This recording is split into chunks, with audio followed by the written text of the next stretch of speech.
பக்ரைனின் முன்னணி உணவுப் பொருள் வர்த்தக நிறுவனத்துடன் இணைந்து தொழில் செய்ய இறக்குமதியாளர்கள் தேவை. இந்த எண்ணிற்கு தொடர்பு கொள்ளவும். 009733005424. சில பேர் சிஸ்டம் சரியில்லைம்பாங்க. சிஸ்டம் சரியில்லைன்னா கான்செப்ட் சரியில்லைன்னு அர்த்தம். சிஸ்டம் சரியில்லைன்னா பாலிசி சரியில்லைன்னு அர்த்தம். சிஸ்டம் சரியில்லைன்னா பிலாசபி சரியில்லைன்னு அர்த்தம். கீதா அவர்கள் வந்தார். அவர் சொல்லாமல் சொன்னார், நான் ஒடுக்குமுறைக்கு ஆளாகாத சமூகத்தில் இருந்து பிறந்தவள் என்று அவர் சொன்னார். ஒருபடி மேலே போய் அம்மா கலையரசி அவர்கள் சொன்னார், நான் 1.5 பார்ப்பான் என்று சொன்னார். அப்ப இந்த மேடைக்கு நம்ம 3.5 பார்ப்பானை அழைத்திருக்கிறோம். அதில் எங்கேயோ ஒரு இடத்துல தெய்வமா வணங்கணும் அப்படின்னு சொல்றதா நம்ம H. ராஜா சொன்னார். இதெல்லாம் உன் கண்ணுக்கு தெரியாதான்னு. ஒரே ஒரு வசனம் உன் கண்ணுக்கு தெரியாதான்னு கேட்குறேன். 25 வசனம் எதிராக இருக்கு, அது உன் கண்ணுக்கு தெரியலையா?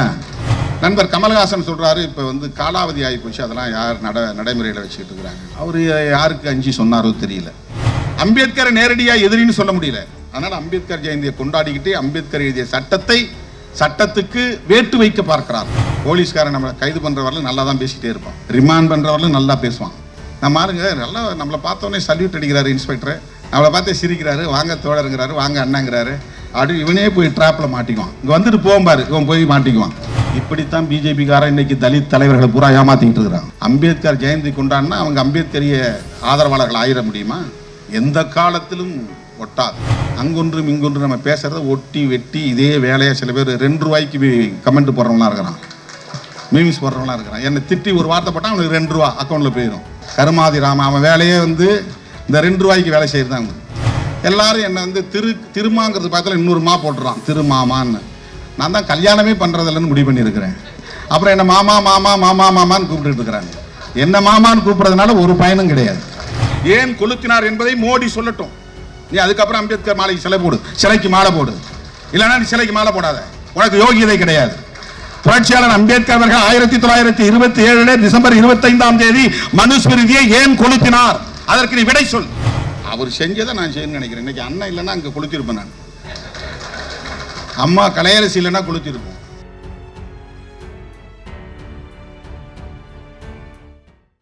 ஆயிரத்தி 1968 இதே நாளில் உலகமே இயேசு பெருமானுக்கு பிறந்த நாள் கொண்டாடி கொண்டிருந்த வேளையில் சாதிய நிலவுடைமை ஆதிக்க வெறியர்கள் காவல்துறையின் ஒத்துழைப்போடு அவர்களின் வாகனங்களில் வண்டிகளில் வந்தே அந்த சேரி குடிசைகளை கொளுத்திய குரூரம் அரங்கேறிய நாள். 44 உயிர்கள், ஒரு குழந்தை உட்பட அவர்கள் மூட்டிய தீயில் கருகி சாம்பலான நாள். வெண்மணி என்னும் அந்த சேரி முற்றாக எரிக்கப்பட்ட நாள்.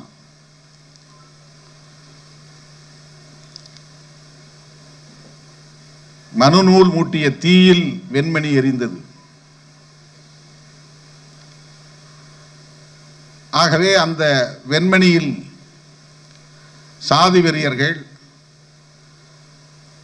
நிலக்கிழார்கள் என்னும் அந்த பண்ணை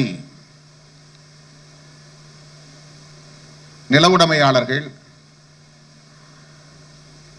அரைப்படி நெல் கூடுதலாக கூலி உயர்வு கேட்டார்கள் என்பதற்காக ஆத்திரம் கொண்டு நெல் உற்பத்தியாளர் சங்க தலைவர் கோபாலகிருஷ்ண நாயுடுவின் தலைமையிலே அந்த மக்களை கொடூரமாக படுகொலை செய்தார்கள். அதன் பிறகு எப்படி அந்த வழக்கு நடந்தது, என்ன தீர்ப்பு தந்தார்கள், தோழர் ரவிக்குமார் அவர்கள் தன்னுடைய உரையிலே அதை குறிப்பிட்டார். நீதிமன்றம் அவர்களை விடுதலை செய்தது. அவர்கள் கனவான்கள், பெரும் நிலக்கழார்கள். அவர்கள் இப்படி ஒரு அநாகரிகமான செயலில் ஈடுபட்டிருக்க வாய்ப்பில்லை.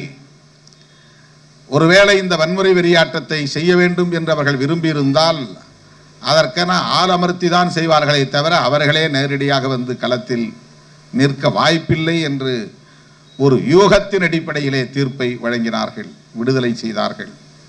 ஆனால் நீதிமன்றம் அவர்களை விடுவித்தாலும் மக்கள் மன்றம் அவர்களை தண்டித்தது.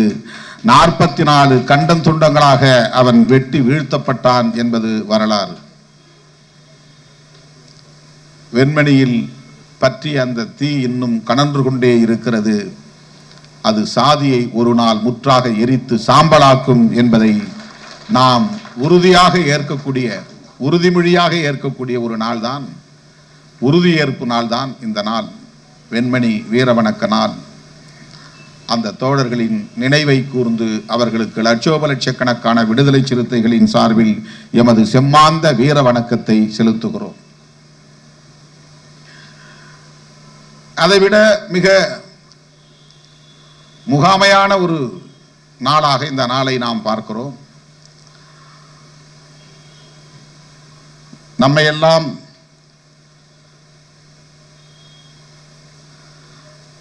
மனிதர்களாய் தலைநிமிர வைத்த நம்முடைய மகத்தான தலைவர் புரட்சியாளர் அம்பேத்கர் அவர்கள் நாம் எல்லாம் சிசுவாக கூட உருவாகாத காலத்தில் 1927 இதே 25 டிசம்பரில் மராத்திய மண்ணில் ஒரு இஸ்லாமியருக்கு சொந்தமான இடத்தில் ஒரு பார்ப்பனரை வைத்து தலைமை தாங்க வைத்து மக்கள் முன்னிலையில் இந்த மனுஸ்மிருதி என்கிற நூலை எரித்தார். இன்றைக்கு மனு நூலை பற்றி நாம் பேசுகிறோம் என்றதும் அவர்கள் குய்யோ முறையோ என்று கொதிக்கிறார்கள். இவன் இந்து விரோதி என்று முத்திரை குத்த பார்க்கிறார்கள். தரம் தாழ்ந்த நிலையில் விமர்சனம் செய்கிறார்கள். மிக அருவருப்பான நடையில் நம்மை தூற்றுகிறார்கள். அதை பற்றி நாம் கவலைப்படவில்லை. ஆனால் அவர்கள் 1927 புரட்சியாளர் அம்பேத்கர் அவர்கள் இந்த மனு நூலை, மனு சட்டத்தை ஏன் எரித்தார் என்பதை படித்து பார்க்க வேண்டும். அந்த வரலாற்றை புரட்டி பார்க்க வேண்டும். புரட்சியாளர் அம்பேத்கருக்கு பிறந்த நாள் விழா கொண்டாடுகிற சங் பரிவார் கும்பல், அவரை அரசியல் ஆதாயத்திற்காக பயன்படுத்திக் கொள்ளுகிற பாரதிய ஜனதா கும்பல், புரட்சியாளர் அம்பேத்கரின் இந்த போராட்டம் எந்த பின்னணியில் நடந்தது என்கிற வரலாற்றை படித்தறிய வேண்டும். அவர்களுக்கு அம்பேத்கர் என்கிற ஒரு அடையாளம் தேவை. ஏனென்றால் ஏறத்தாழ இந்தியா முழுவதும் 30 கோடிக்கு மேலான இந்த ஒடுக்கப்பட்ட மக்களின் வாக்கு வங்கி அவர்களுக்கு தேவைப்படுகிறது. அவர்களின் வாக்குகளை இழந்துவிடக்கூடாது என்கிற அடிப்படையிலே அவர்கள் உத்திகளை வகுத்து செயல்படுகிறார்கள். உண்மையிலேயே சனாதனத்தின் முதல் எதிரி, சனாதனத்தின் ஒரே எதிரி, சனாதனத்தின் மூர்க்கமான எதிரி புரட்சியாளர் அம்பேத்கர் அவர்கள்தான். இந்த சங் பரிவார் கும்பல்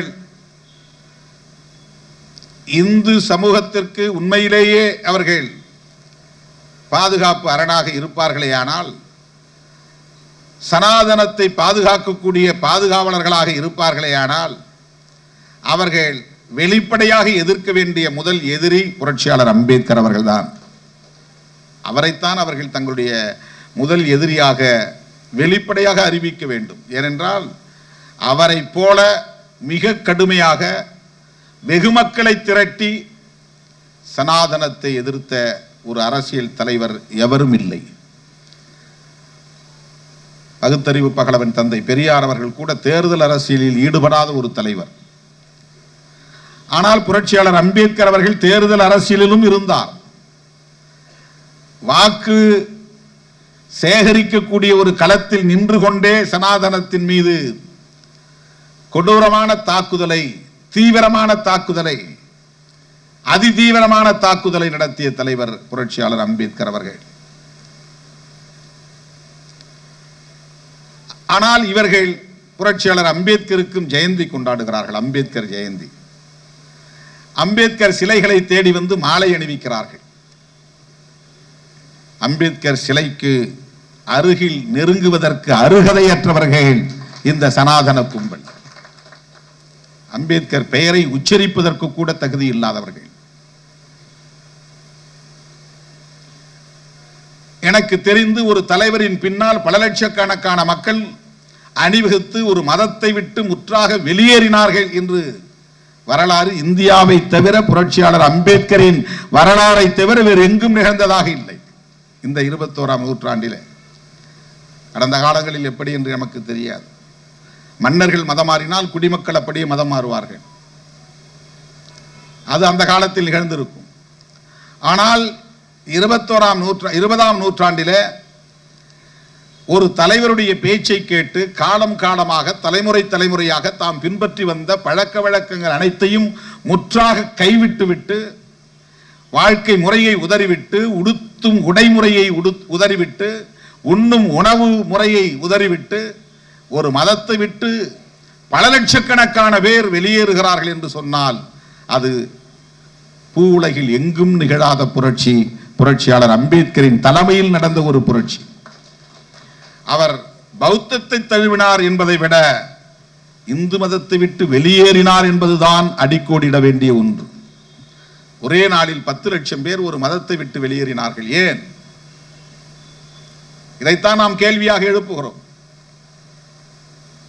உலகத்தின் எல்லா நாடுகளிலும் இந்துக்கள் உண்டு, இல்லை என்று நாம் மறுக்கவில்லை. அமெரிக்காவிலே இந்துக்கள் வாழ்கிறார்கள், இங்கிலாந்திலே இந்துக்கள் வாழ்கிறார்கள், ஐரோப்பிய நாடுகளிலே இந்துக்கள் வாழ்கிறார்கள், அராபிய நாடுகளில் கூட இந்துக்கள் வாழ்கிறார்கள்.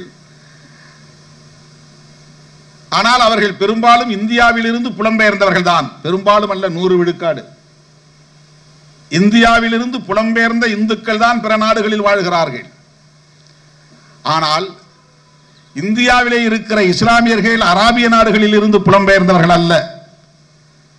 இந்தியாவிலே இருக்கிற கிறிஸ்தவர்கள் ஐரோப்பிய நாடுகளில் இருந்து புலம்பெயர்ந்தவர்கள் அல்ல. உலக நாடுகள் முழுவதும் அப்படி இஸ்லாமியர்களும் இருக்கிறார்கள், கிறிஸ்தவர்களும் இருக்கிறார்கள். அந்தந்த மண்ணின் பூர்வீக குடிகள், அந்தந்த மண்ணை சார்ந்த குடிமக்கள். அவர்கள் இஸ்லாத்தை ஏற்றுக்கொள்ளக்கூடிய நிலை இருக்கிறது, கிறிஸ்தவத்தை ஏற்றுக்கொள்ளக்கூடிய நிலை இருக்கிறது. நான் கேட்கிறேன், உலகத்தில் வேறு எந்த நாட்டிலாவது, எந்த நாட்டின் ஒரு குடிமகனாவது நான் கிறிஸ்தவத்தை விட்டு இந்துவை ஏற்றுக்கொண்டேன், இந்து மதத்தை ஏற்றுக்கொண்டேன், நான் இஸ்லாத்தை விட்டு இந்து மதத்தை ஏற்றுக்கொண்டேன் என்று சொல்லுகிற, சான்று காட்டுகிற நிலை உண்டா? ஒரே ஒரு ஆள்.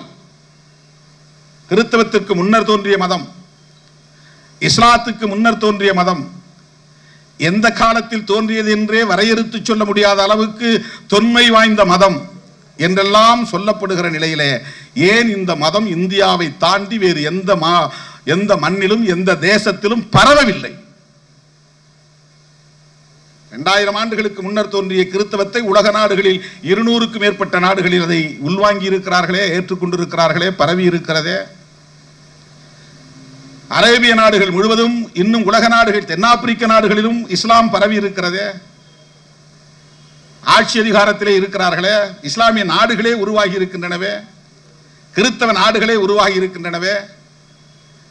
ஏன் இந்தியாவை தவிர வேறு எந்த இடத்திலும் எந்த தேசத்திலும் அந்த நாட்டின் குடிமகன் இந்து மதத்தை ஏற்றுக்கொள்ளவில்லை என்பதை இந்துக்களுக்காக பாடுபடக்கூடியவர்கள் ஒரு கணம் சிந்தித்து பார்க்க வேண்டும். உங்களுடைய நல்லதுக்காக நான் சொல்லுகிறேன். நம்முடைய மதம் ஏன் இதுவரையில் வேறு எந்த நாட்டிலும் எந்த நாட்டு குடிமக்களாலும் ஏற்றுக்கொள்ளப்படவில்லை, அது ஏன் பிற தேசங்களில் பரவவில்லை என்று என்றைக்காவது ஒரு நாள் நீங்கள் சிந்தித்து பார்த்ததுண்டா? ஒரே காரணம்தான், இந்த ஒரு மதம்தான் சமத்துவத்துக்கு எதிராக இருக்கிற மதம். உலகத்தில் வேறு எந்த மதமும் சமத்துவத்தை மறுக்கவில்லை. மானுட சமத்துவத்திற்கு எதிரான மதம். பரப்பின் அடிப்படையிலே உயர்வு தாழ்வை போதித்து அதை நிலைப்படுத்தி இருக்கிற ஒரு கோட்பாடு, என்றும் அழியாதது, எக்காலத்திலும் மாறாதது என்கிற பொருளை கொண்ட சொல் சனாதன் என்கிற சொல்.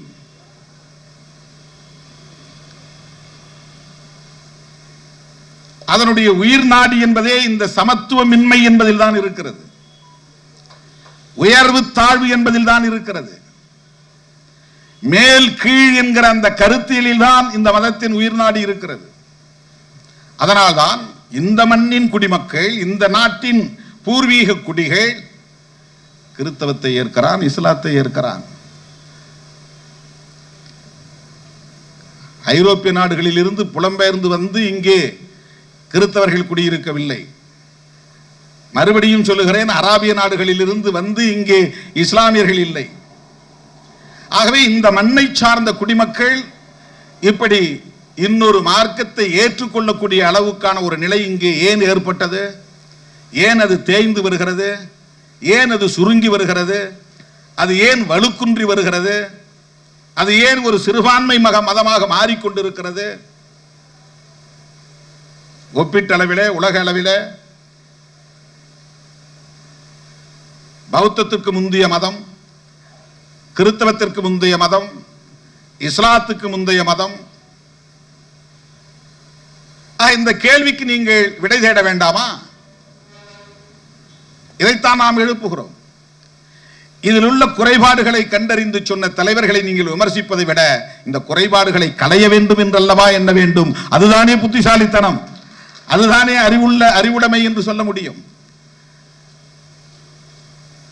அதைத்தானே உங்கள் மொழியிலே சொல்ல வேண்டுமானால் உங்களுக்கு ஆதரவான நிலையிலே இருந்து பணியாற்றிய தயானந்த சரஸ்வதி சுவாமிகள் சொன்னார். ஆரிய சமாஜத்தை நிறுவியவர் தயானந்த சரஸ்வதி சுவாமிகள் ஆரிய சமாஜத்தை எதற்காக உருவாக்கினார்? ராஜாராம் மோகன் ராய் அவர்கள் பிரம்ம சமாஜத்தை எதற்காக உருவாக்கினார்? இந்த மதத்தின் கொடூரமான கோட்பாடுகளை சரி செய்ய வேண்டும், சீர் செய்ய வேண்டும் என்பதற்காகத்தானே, சதி வழக்கத்தை ஒழிப்பதற்காகத்தானே ராஜாராம் மோகன் ராய் தன்னுடைய இறுதி மூச்சு வரையில் போராடினார். பெண்களுக்கு எதிரான கொடுமைகளை எதிர்த்து தானே பேசினார். அவரும் ஒரு இந்து தானே, தயானந்த சரஸ்வதி சுவாமிகளும் ஒரு இந்து தானே. அவரை நாங்கள் விமர்சிக்கிறோமா? அவரை பற்றி என்றைக்காவது நாங்கள் வெளியில் பேசியிருக்கிறோமா? இந்த மதத்தில் உள்ள குறைபாடுகளை சுட்டிக்காட்டி உலகம் முழுவதும் போய் பரப்புரை செய்தாரே சுவாமி விவேகானந்தர், விவேகானந்தரை பற்றி நாங்கள் பேசுகிறோமா? நாராயண குருவை பற்றி ஏதேனும் நாங்கள் சொல்லுகிறோமா? ஐயா வைகுண்டரை பற்றி நாங்கள் ஏதேனும் பேசுகிறோமா? அவர்கள் எல்லாம் இந்துக்கள் தானே உங்கள் மொழியில். ஏனென்றால் அவர்கள் இங்கே பிறப்பின் அடிப்படையில் நிலவுகிற இந்த வேறுபாடுகளை, பாகுபாடுகளை, உயர்வு தாழ்வு என்கிற கேடுகளை, சீர்கேடுகளை களைய வேண்டும் என்று விரும்பினார்கள். அதற்கான பரப்புரைகளை மேற்கொண்டார்கள். அந்த மதத்தில் இருந்து கொண்டே, அந்த களத்தில் நின்று கொண்டே அதை அவர்கள் செய்தார்கள், துணிந்து செய்தார்கள். அவர்களை எல்லாம் உங்களால் ஒரு நாளும் ஏற்றுக்கொள்ள முடியவில்லையே. உங்களுக்கு குரு சவர்கரும் கோட்சேயும் தானே. அவர்கள் எப்படிப்பட்டவர்கள்? உங்களின் கோட்பாட்டு குரு மனு தானே.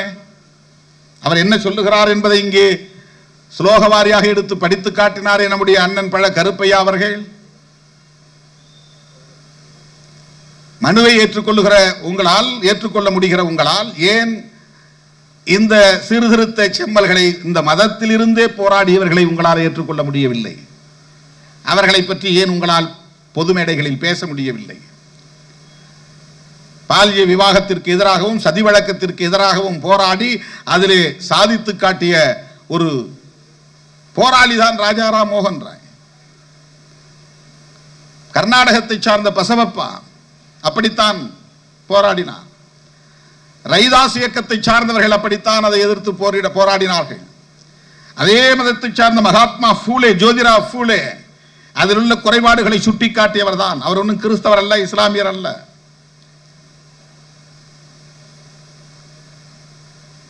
ஆகவே இந்த உலகளாவிய அளவில் இன்றைக்கு நாம் பார்க்கக்கூடிய இந்த மதங்களில் இந்து மதம் பழமை வாய்ந்த மதம்தான் உங்கள் சொற்படி. ஆனால் வரலாற்றில் இருக்கிற குறிப்புகளின்படி இந்து என்கிற சொல் சிலர் 10 ஆண்டுகளுக்கு முன்பு அல்லது 100 ஆண்டுகளுக்கு முன்பு, அதிகபட்சம் போனால் 200 ஆண்டுகளில் இங்கே சொல்லாடல், அந்த சொல்லாடல் புழக்கத்திற்கு வந்திருக்கிறது. சைவ சமயம் என்றுதான் படித்திருக்கிறோமே தவிர சைவ மதம் என்று படிக்கவில்லை. வைணவ சமயம் என்றுதான் படித்திருக்கிறோமே தவிர வைணவ மதம் என்று படிக்கவில்லை. இந்தியாவில் இன்னும் சொல்ல போனால் தென்னிந்திய பகுதிகளில் 6 வகையான மதங்கள் அல்லது சமயங்கள் நடைமுறையில் இருந்திருக்கின்றன. அதை ஒருங்கிணைத்த பணியை ஆதிசங்கரர் மேற்கொண்டார் என்று நாம் சில குறிப்புகளில் பார்க்கிறோம். கணபதியை வழிபடுகிற வழிபாட்டு முறைக்கு கானபத்தியம், முருகனை வழிபடுகிற வழிபாட்டு முறைக்கு கௌமாரம், குமாரனை வழிபடுகிற அந்த வழிபாட்டு முறைக்கு கௌமாரம், சக்தியை வழிபடுகிற முறைக்கு சாக்தம், சூரியனை வழிபடுகிற வழிபாட்டு முறைக்கு சௌரம், சௌராஷ்டிரா என்று வருவது அதிலிருந்து தான். சௌரம், சௌரம் என்றால் சூரியன், சூரிய வழிபாடு. சிவனை வழிபடுகிற வழிபாட்டு முறைக்கு சைவம், திருமாலை வழிபடுகிற வழிபாட்டு முறைக்கு வைணவம். விஷ்ணு என்பதெல்லாம் பின்னாலே இணைக்கப்பட்டது. திருமால் என்பதுதான் தமிழிலே, தமிழர் வாழ்வியலிலே காணப்படுகிற ஒரு சொல்லாடல். அதையெல்லாம் இணைத்து விட்டார்கள். ஆகவே இந்த 6 வகையான மதங்களை ஒருங்கிணைத்த பணிகளை அவர் மேற்கொண்டார் ஆதிசங்கரர் என்று நாம் பார்க்கிறோம். இவை சமயம் என்றுதான் சொல்லப்படுகிறது. சமைதல், சமைத்தல், சமைந்த நிலை என்கிற அந்த பொருளில் அது அழைக்கப்படுகிறது என்கிற கருத்தை கலையரசி அம்மா அவர்களும் சொன்னார்கள், நம்முடைய அண்ணன் பழ கருப்பையா அவர்களும் சொன்னார்கள். ஆனால் இன்னொரு கருத்தும் இருக்கிறது. சமமான இயம் என்று சொல்லப்படுகிற சம இயம் என்கிற கருத்தும் அதில் இருக்கிறது. சமத்துவம், இறைநிலை அனைவருக்கும் சமமானது. அதுல ஒரு மேல் சாதிக்கு ஒரு இறைநிலை, கீழ் சாதிக்கு ஒரு இறைநிலை கிடையாது. இறைமை என்றால் அது அனைவருக்கும் சமமானது. சம இயம் என்பதுதான் சமயம் என்றானது. சமைதல் என்று பொருள், மை அல்லமா, சம, சமம், சமன். தமிழர் வாழ்வியலில் சமம் என்பது, சமத்துவம் என்பது மெய்யியலிலும் அந்த இறையியலிலும் இருந்திருக்கிறது. அதை கடைபிடிக்கக்கூடிய அளவுக்கான ஒரு பக்குவம் இருந்திருக்கிறது. ஒரு அந்த பண்பு வளர்ச்சி அடைந்திருக்கிறது, முதிர்ச்சி அடைந்திருக்கிறது. அதில் எந்த வேறுபாடும் கூடாது என்கிற அந்த கருத்தியல் தான் நம்முடைய கருத்தியலாக, மெய்யியலாக இருந்திருக்கிறது, இறையியலாக இருந்திருக்கிறது. ஆகவேதான் கேட்கிறார்கள், நான் சைவத்தை சார்ந்த பெண்மணி, என்னை எப்படி நீ இந்து என்று சொல்லுகிறாய், அதை ஏற்க முடியாது என்று இந்த இடத்திலே அம்மா கலையரசி அவர்கள் பேசுகிறார். உடனே அவரை கொச்சைப்படுத்துகிற நிலை. நாளைக்கு அண்ணன் பழக்கருப்பையா அவர்களை கூட சமூக ஊடகங்களிலே அற்பர்கள் தம் மனம் போன போக்கிலே விமர்சிக்க வாய்ப்பு இருக்கிறது. அதையெல்லாம் கடந்து வந்தவர் அவர். அண்ணன் அவர்கள் காங்கிரஸ் பாரம்பரியத்திலிருந்து வந்தவர். என்னை அழைத்து அவருடைய இல்லத்திலே இயக்க தோழர்களோடு அழைத்து விருந்து பரிமாறியவர். பெரிய வீடு, காரைக்குடியிலே போனால் உங்களுக்கு தெரியும், செட்டியார் சமூகத்தை சார்ந்தவர்களின் வீடு இந்த தெருவிலே ஆரம்பித்து அந்த தெருவிலே முடியும். உள்ளவே நாம் 1 கிலோமீட்டர் வாக்கிங் போகலாம், வெளியில போக வேண்டிய அவசியம் இல்லை. அப்படி ஒரு வீடு, அரண்மனை. அவர் சொன்னார், இப்போ எங்க வீட்டில் 2 பேருக்கு தான் நாங்கள் மனமாற விருந்தளித்தோம். ஒன்று பெரியவர் கக்கன், அதன் பிறகு திருமாவளவனாகிய உங்களுக்கு என்று சொன்னார்.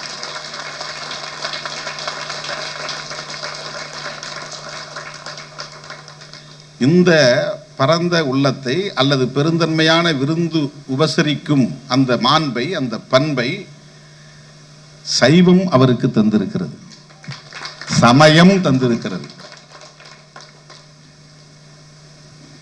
மனு தர்மத்தை அவர் படித்திருந்தால், மனு தர்மத்தை அவர் ஏற்றிருந்தால், மனு தர்மத்தை அவர் நம்பியிருந்தால், மனு தர்மத்தை அவர் போற்றக்கூடிய நிலையை பெற்றிருந்தால் அவருக்கும் நமக்கும் இடைவெளி இருந்திருக்கும். நீ வேறு நான் வேறு என்று சொல்லுகிற ஒரு அணுகுமுறை அவரிடத்திலே இருந்திருக்கும்.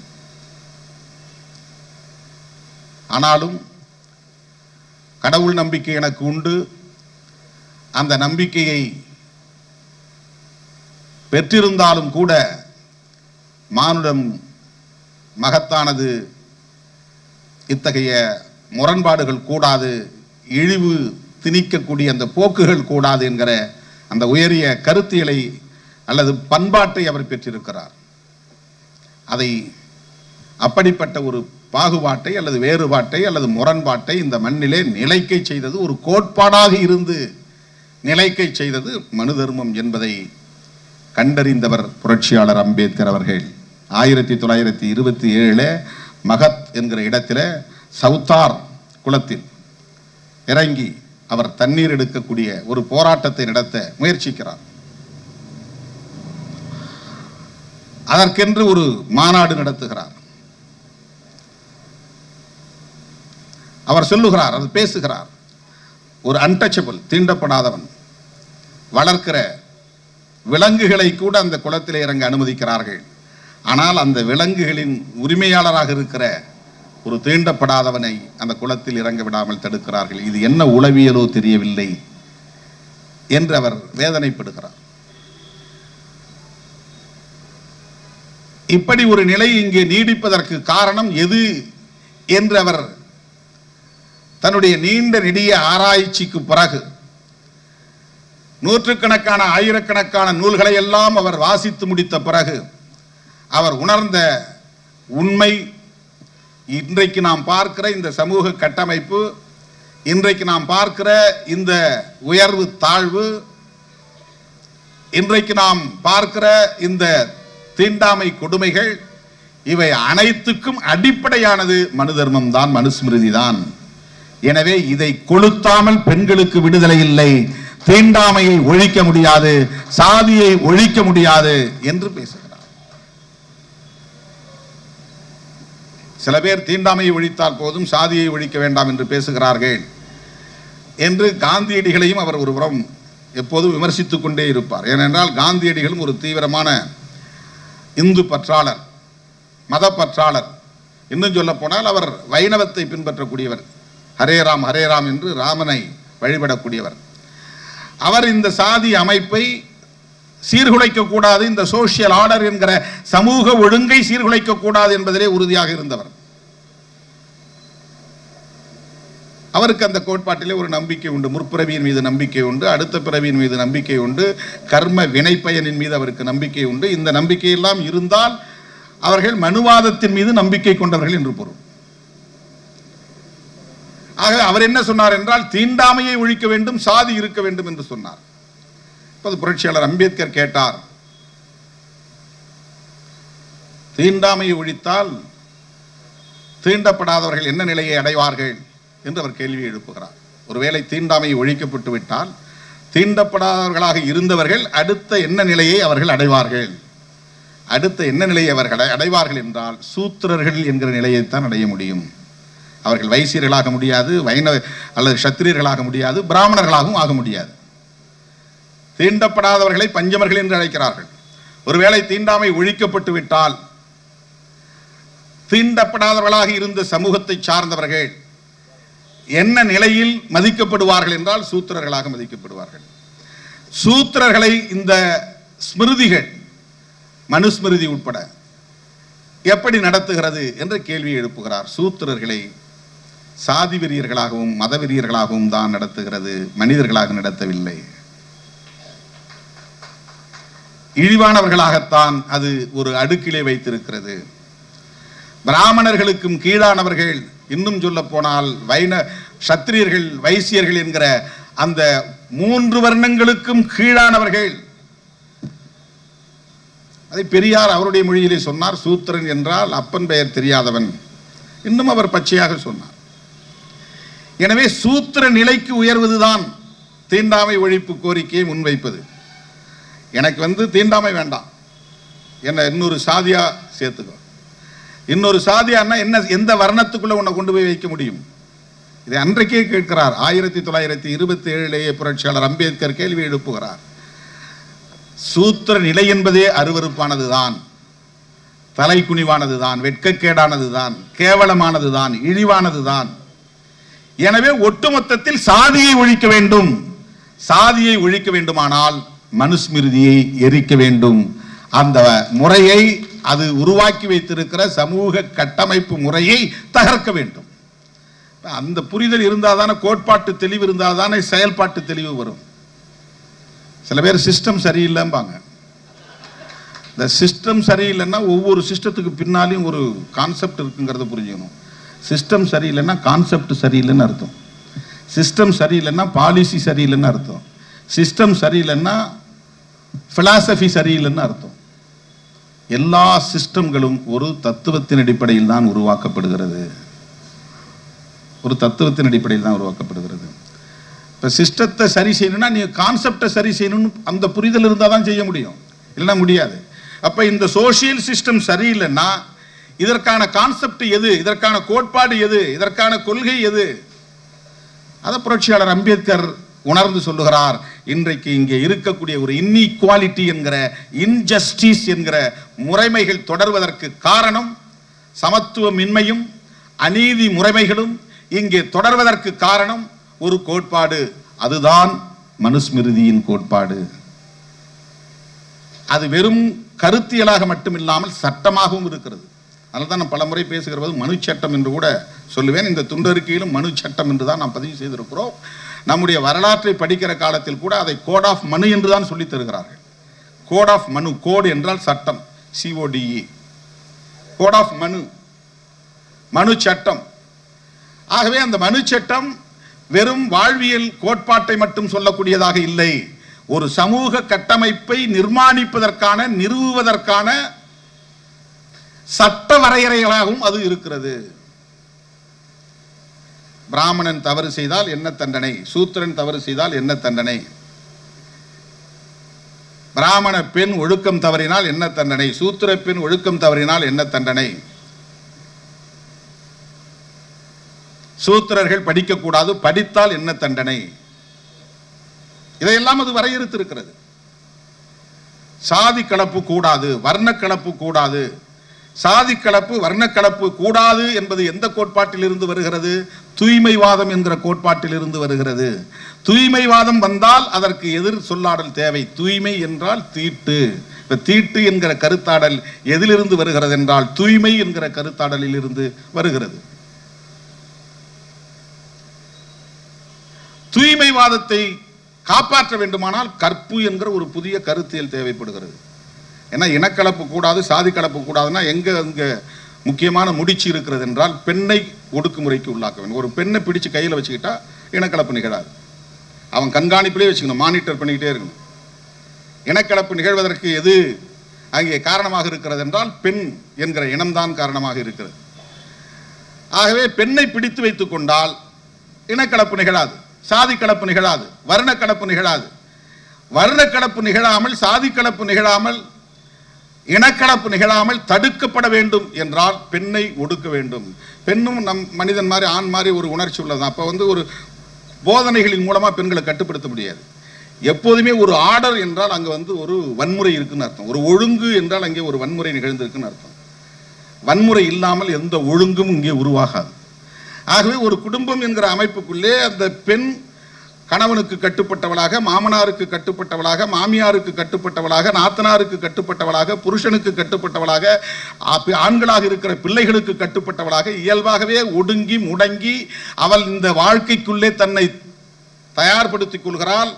அதற்கு அவள் இணங்கி வாழ்கிறாள் என்றால் இப்படிப்பட்ட ஒரு ஒழுங்கு ஒரு பெண்ணுக்குள்ளே உருவாக்கப்பட்டு இருக்கிறது என்றால், திணிக்கப்பட்டு இருக்கிறது என்றால், ஆதி காலத்தில் கொடூரமான ஒடுக்குமுறை பெண்களுக்கு எதிராக நிகழ்ந்திருக்கிறது என்று பொருள்.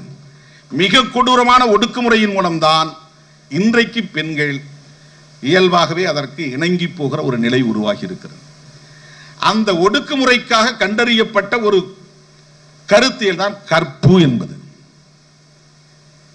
அதுக்காக தான் பாலிய விவாகம். 6 வயசுல பிடிச்சு கொடுத்துருவன்ட்ட அவன் பார்த்துவான். அவன் முன்னால அவன் ருது ஆகணும். ருதுன்னா பருவத்துக்கு வரணும். புருஷன் முன்னால, மாமனார் முன்னால. அப்போ அவ களங்கம் இல்லாதவள், கரைபடாதவள், பத்தினியாகவே வீட்டுக்கு வந்திருக்கிறாள். கணவன் இறந்த பிறகு பத்தினியாகவே போக வேண்டும், அதற்காக உடன்கட்டை ஏறுதல். இந்த வாழ்க்கை முறையை, இந்த வழக்குகளை எது இங்கே உருவாக்கியது, வரையறை செய்தது? இந்த கருத்தியலை எது உருவாக்கியது? இதைத்தான் விவாதிப்போம் என்கிறோம். ஆகவே தூய்மைவாதத்தை நிலைப்படுத்துவதற்கு உருவான இன்னொரு கருத்தியல் தான் கற்பு என்பது. கற்பு என்று வந்தால் அதற்கு எதிர் சொல்லாடல் விபச்சாரம் என்று வருகிறது. இந்த கற்பு நிலையை மாறினான்னா அவ விபச்சாரி, விபச்சாரம்.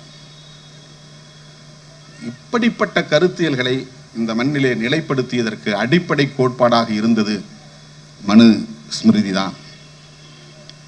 பெண் ஒடுக்குமுறையில் இருந்துதான் அனைத்து ஒடுக்குமுறைகளும் விரிவாக்கம் பெறுகிறது. மனு தர்மத்தை பற்றி பேசுவதற்கு அண்ணன் பழக்கருப்பையா அவர்கள் இந்த மேடைக்கு வருவதை விட, திருமாவளவன் இந்த மேடையில் இருப்பதை விட பெண்கள் நிற்க வேண்டும், பெண்கள் பேச வேண்டும் என்பதுதான் நம்முடைய விருப்பம்.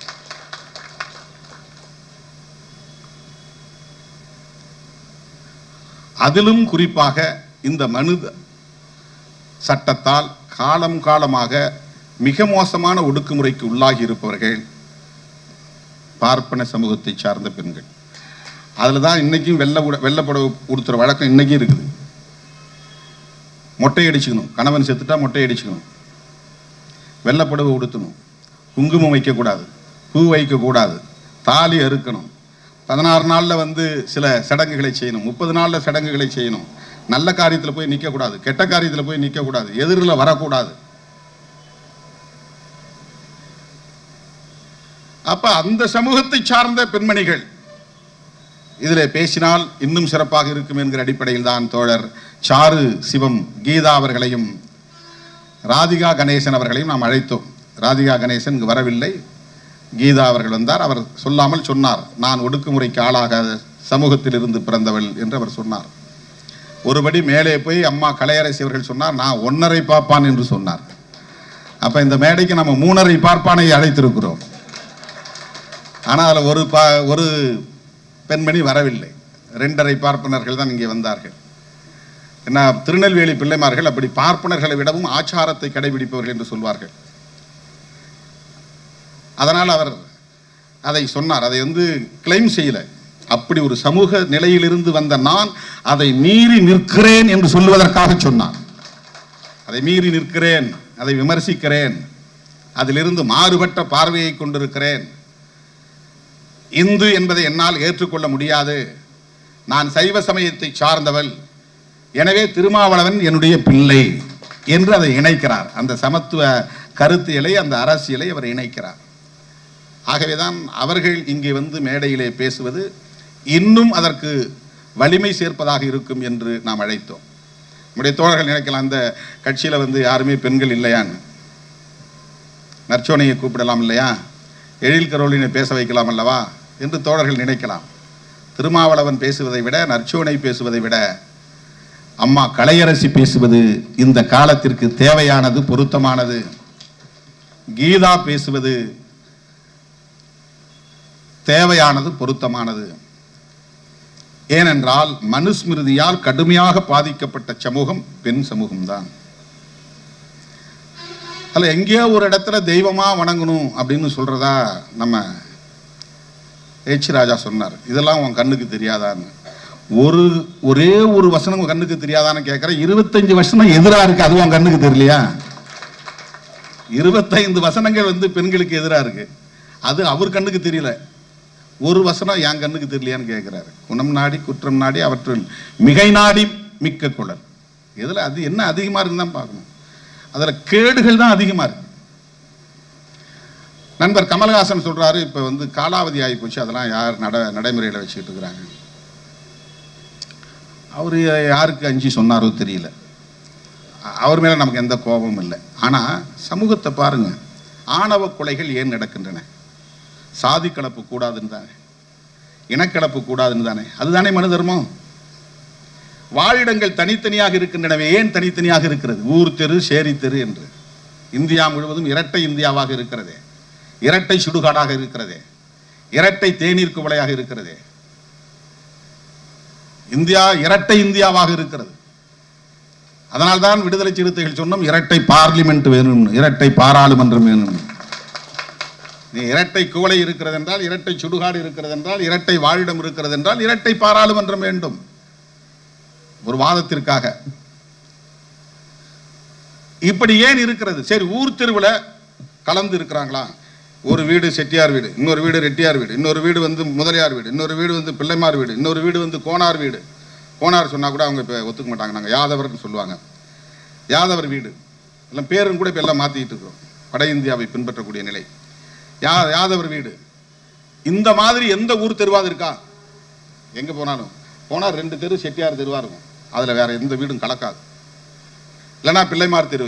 இப்படிப்பட்ட ஒரு இன்ஃப்ராஸ்ட்ரக்சரை, இந்த டிசைன் யார் உருவாக்குனது? எந்த ஆட்சி காலத்தில் உருவானது?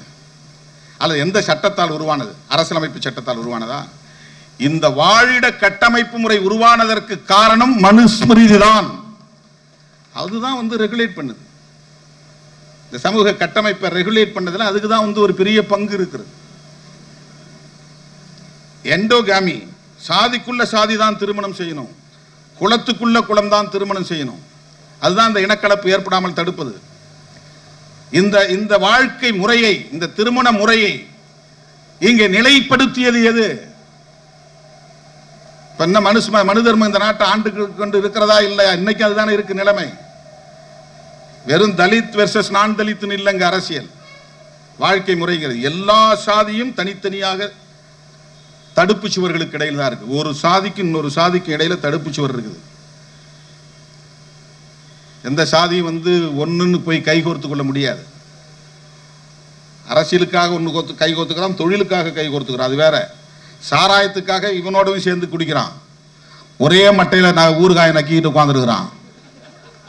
அப்ப உயர்ந்த சாதி தாழ்ந்த சாதி கிடையாது. இப்போ சாராயத்துக்காக சமத்துவம் இருக்காங்க, தொழிலுக்காக சமத்துவம் இருக்கும், அரசியலுக்காக தோல்ல கைப்படும். ஏன்னா ஒரு ஓட்டு இருக்குல்ல. பண்பாட்டு தளத்திலே, சமூக தளத்திலே, சோசியலி கல்ச்சுரலி அங்க இன்னும் மனுஸ்மிருதி தான் கோலோச்சுகிறது, ஆட்சி செய்கிறது. புரட்சியாளர் அம்பேத்கர் அவர்கள் எழுதிய அரசமைப்பு சட்டம் அரசியல் தளத்தில் மட்டும்தான் பயன்படுத்தப்படுகிறது, தேர்தலுக்காக பயன்படுத்தப்படுகிறது, நாடாளுமன்றத்திற்காக பயன்படுத்தப்படுகிறது, சட்டமன்றத்திற்காக பயன்படுத்தப்படுகிறது. ஆனால் சமூக தளத்திலோ கலாச்சார தளத்திலோ, இன்னும் சொல்ல போனால் பொருளாதார வாழ்வியல் தளத்திலும் கூட தச்சன் தச்சன் வேலையை செய்ய வேண்டும், கொல்லன் கொல்லன் வேலையை செய்ய வேண்டும், விவசாயன் விவசாயி வேலையை செய்ய வேண்டும், நெசவாளர் நெசவாளர் தொழிலை தறி நெய்யும் வேலையை செய்ய வேண்டும், செருப்பு தைக்கிறவன் செருப்பு வேலையை செய்ய வேண்டும் என்கிற வாழ்க்கை முறை இன்னும் முற்றாக மாறவில்லை. லேசா அதில் ஒரு அசைவு ஏற்பட்டு இருக்கிறது, அவ்வளவுதான். பெரிய மாற்றம் நிகழவில்லை. ஆகவே பொருளாதார தளத்திலும் கூட இன்னும் கோலோச்சுகிற இடத்தில் இருப்பது மனுஸ்மிருதி தான்.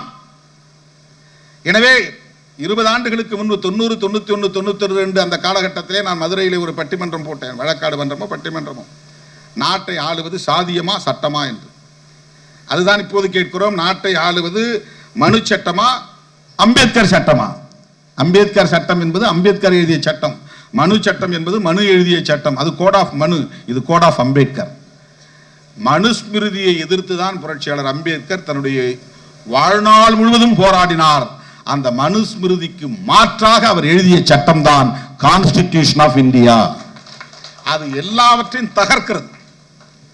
இவ்வளவு காலமாக நீ கட்டி காப்பாற்றிய சமூக ஒழுங்கை மிக அமைதியான முறையிலே தகர்த்து கொண்டிருக்கிற ஆற்றல் வாய்ந்த ஆயுதம் தான் இந்திய அரசமைப்பு சட்டம். அந்த சட்டம் தீண்டாமையை குற்றம் என்கிறது. அந்த சட்டம் விதவை மறுமணம் செய்து கொள்ளலாம் என்கிறது. ஆனால் மனு சட்டம் விதவை மறுமணம் செய்யக்கூடாது. அந்த சட்டம் பாலிய விவாகத்தை குற்றம் என்கிறது. ஆனால் மனு சட்டம் பாலிய விவாகத்தை நியாயப்படுத்தியது சரி என்று. அம்பேத்கருக்கே பாலிய விவாகம் தான். அவருடைய திருமணம் நடந்த போது அவருக்கு 11 வயசோ 12 வயசோ, அவருடைய மனைவிக்கு 9 வயது என்னவோ. பாலிய விவாகம் அது. பாலியன்னா சின்ன குழந்தை திருமணம். அந்த காலத்தில் இந்த நூற்றாண்டில் 20ஆம் நூற்றாண்டின் பிற்பகுதி வரையில் குழந்தை திருமணங்கள் இன்னைக்கும் கிராமப்புறங்கள் அது நடந்துகிட்டு தான் இருக்கு.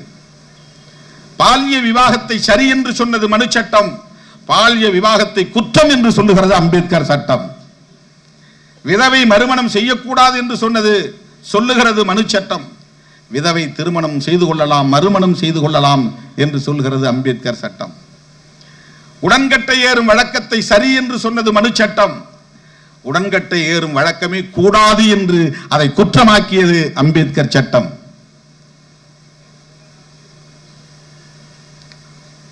மனிதருக்குள் மனிதர் சமம் இல்லை என்றது மனு சட்டம். எல்லா மனிதர்களும் சமமானவர்களே என்று சொல்லுவது அம்பேத்கர் சட்டம்.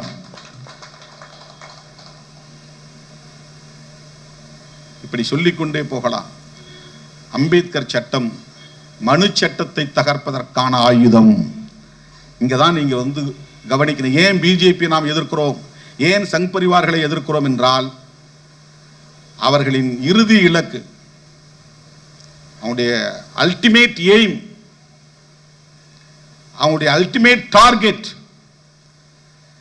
இங்கே இந்து ராஷ்டிரத்தை உருவாக்க வேண்டும், இந்துஸ்தானை உருவாக்க வேண்டும். இந்து ராஷ்டிரத்தை உருவாக்குவதற்கு எது தடையாக இருக்கிறது என்றால் அம்பேத்கர் சட்டம் தான் தடையாக இருக்கிறது. அம்பேத்கர் சட்டம் இருக்கிற வரையில், கான்ஸ்டிடியூஷன் ஆஃப் இந்தியா இருக்கிற வரையில் இந்த மண்ணில் அவர்களுடைய கனவு நனவாகாது. எனவே இந்து ராஷ்டிரத்தை உருவாக்க துடிக்கிறவர்கள் அம்பேத்கர் சட்டத்தை எப்படி பாதுகாப்பார்கள், எப்படி நடைமுறைப்படுத்துவார்கள்? சமூக நீதியை மறுக்கிறது மனு சட்டம், சமூக நீதியை தருகிறது அம்பேத்கர் சட்டம். சமூக நீதி தான் வயா மீடியா. எதுக்கு? பழமைவாதத்தை தகர்த்து புதிய இந்தியாவை கட்டமைப்பதற்கு, சமத்துவத்தை அந்த இலக்கை அடைவதற்கு. சமூக நீதியின் மூலமாகத்தான் சமத்துவத்தை அடைய முடியும். நேரடியாக சமத்துவத்துக்கு போக முடியாது. இப்ப சோசியல் ஜஸ்டிஸ் இதை நேரடியா பிஜேபி காரனால எதிர்க்க முடியாது. அதனால அவன் என்ன பண்ணா, எக்கனாமிக்கல் ஜஸ்டிஸ் ஒன்று கொண்டு வந்துட்டான். சோசியல் ஜஸ்டிஸ்க்கு நேர் எதிரானது economical justice. Economical based reservation கூடாது. இதை அன்றைய ஜாம்பவான்கள் விவாதித்து தான் ஒரு முடிவுக்கு வந்தாங்க. பண்டிட் ஜவஹர்லால் நேரு பிரதமராக இருந்த காலத்திலே, அவர்கள் எல்லாம் வெள்ளைக்காரன் ஆட்சிக்கு நடந்த காலத்திலேயே, கான்ஸ்டிடியூவன்ட் அசம்பிளி என்கிற அந்த அரசியல் நிர்ணய சபை கூட்டத்திலேயே இது பற்றியெல்லாம் விரிவாக விவாதித்துதான் சோசியல் ஸ்டேட்டஸ் என்கிற அடிப்படையில் இந்த சோசியல் ஜஸ்டிஸ் என்கிற கோட்பாட்டை ஏற்றுக்கொண்டார்கள். சமூக ரீதியாக யார் இங்கே ஒடுக்கப்பட்டு இருக்கிறார்களோ, அதிகாரம் மறுக்கப்பட்டு இருக்கிறார்களோ, நிலம் பறிக்கப்பட்டு இருக்கிறார்களோ, ஆயுதமற்ற நிராயுதபாணிகளாக மாற்றப்பட்டு இருக்கிறார்களோ, அவர்கள் மேம்படுவதற்காக அவர்களின் சமூக தகுதி உயர்கிற வரையில் அவர்களுக்கு ஒரு முன்னுரிமை தர வேண்டும் என்பதுதான் சமூக நீதியின் அடிப்படை. பிரிஃபரன்ஷியல் ரைட், அது ஒன்றும் பிச்சை போடுவதல்ல, பரிதாபம் பார்த்து கொடுப்பதல்ல. அது பிரிஃபரன்ஷியல் ரைட், ஒரு முன்னுரிமை. அதுதான் சோசியல் ஜஸ்டிஸ். இப்ப நேரடியாக அதை எதிர்க்க முடியல, அம்பேத்கரை நேரடியாக எதிரின்னு சொல்ல முடியல. அதனால அம்பேத்கர் ஜெயந்தியை கொண்டாடிக்கிட்டே அம்பேத்கர் எழுதிய சட்டத்துக்கு வேட்டு வைக்க பார்க்கிறார்கள். அவர்களால் அந்த நிலைப்பாட்டிலிருந்து ஒருபோதும் மாற முடியாது. இந்து ராஷ்டிரம் அமைக்க வேண்டும் என்கிற கனவுதான் அவர்களின் ஒரே கனவு. அதற்கு தடையாக இருப்பது அரசமைப்பு சட்டம்தான். அந்த அரசமைப்பு சட்டத்தை தூக்கி எறிந்துவிட்டு மறுபடியும் அவர்கள் என்ன சட்டத்தை கொண்டு வர வேண்டும் என்று விரும்புகிறார்கள்?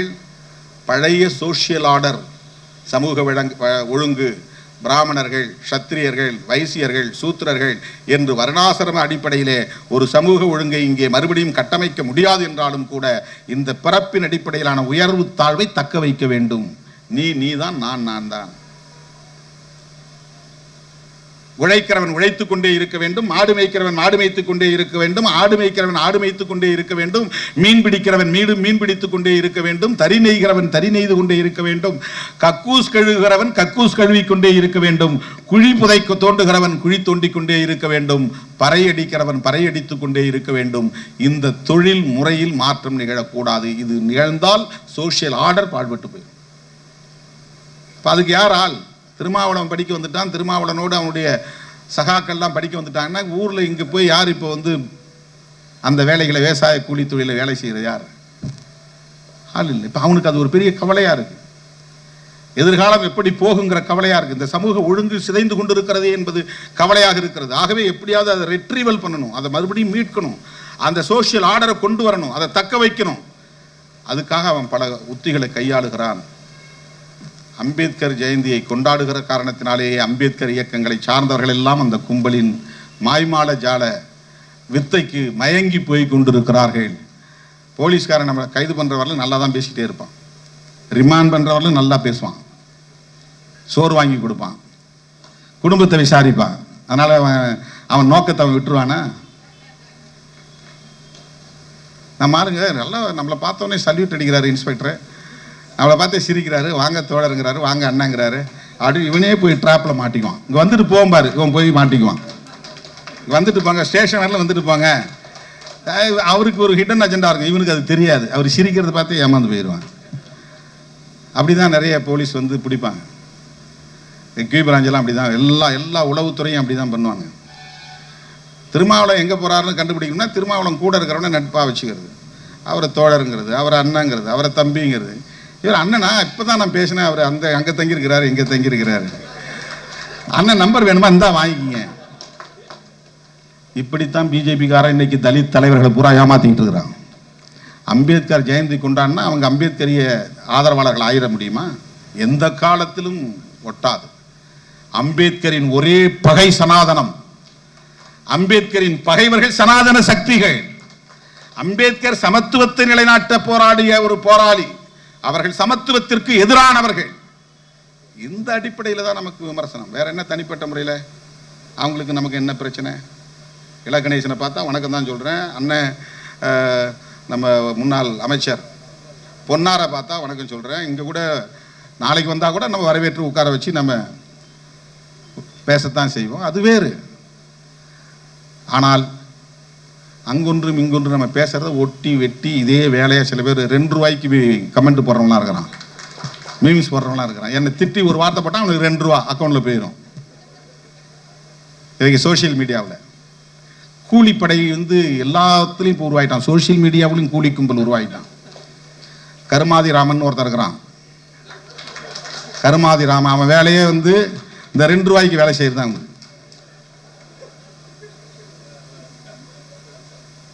அவன் பேரை மாற்றி சொல்லிட்டேனா? எல்லாரும் என்ன திருமாங்கிறது பார்த்தால இன்னொரு மா போட்டுறான், திருமாமான்னு. நான் தான் கல்யாணமே பண்றதில்லன்னு முடிவு பண்ணியிருக்கிறேன். அப்புறம் என்ன மாமா மாமா மாமா மாமான்னு கூப்பிட்டு இருக்கிறாங்க. என்ன மாமான்னு சொல்றதுனால என்ன நடக்க போகுது? உங்க அக்கா தங்கைக்கு நீங்க பாசமா இருக்கிறது அல்லது திருமண பந்தமா அவங்களுக்கு கடமைகள் செய்ய வேண்டியது உங்களுடைய கடமை. என்ன மாமான்னு கூப்பிடுறதுனால ஒரு பயனும் கிடையாது. 58 வயசாகி போச்சு. 25 வயசுல எங்க அம்மா என்ன 20 வயசுல எங்க அம்மா எனக்கு கல்யாணம் பண்ண சொன்னாங்க. நான் வேண்டாம், படிக்கணும், வேலைக்கு போகணும். விடுதலை புலிகளோட நெருங்கி பழகுகிற வாய்ப்பு கிடைத்தது, போராளிகளோடு நெருங்கி பழகுகிற வாய்ப்பு கிடைத்தது. இந்த சமூகத்திற்காக நாம் ஒருவராவது முழுமையாக ஒப்படைத்துக் கொள்ள வேண்டும் என்கிற உணர்வு எனக்கு மேலோங்கியது. நான் வேலை செஞ்சுட்டு இருக்கிறேன். என்ன திட்டுறானாம் திருமாமான்னு. மாமான்னு கூப்பிடுறது நல்லது தான். நேருவே மாமான்னு கூப்பிட்டுருக்குறோம், அது ஒன்றும் பிரச்சனை இல்லை. அவன் என்ன நோக்கத்தில் மாமான்னு சொல்றான்னு தெரியல, அதனால சொல்றேன். என்ன கொள்கைக்கு கொள்கையை பேசு, கோட்பாட்டுக்கு கோட்பாட்டை பேசு. நான் பேசுற அம்பேத்கர் பேசினதுதான் நான் பேசுறேன், பெரியார் பேசினதுதான் நான் பேசுறேன். எனக்கு இன்னும் புதிய கருத்து ஒன்றும் கிடையாது. 1927 மனுஸ்மிருதியை கொளுத்திருக்கிறார் புரட்சியாளர் அம்பேத்கர் அவர்கள். ஏன் கொளுத்தினார் என்பதை மோடி சொல்லட்டும். நீ அதுக்கப்புறம் அம்பேத்கர் மாலைக்கு சிலை போடு, சிலைக்கு மாலை போடு. இல்லைன்னா நீ சிலைக்கு மாலை போடாத, உனக்கு யோகியதை கிடையாது.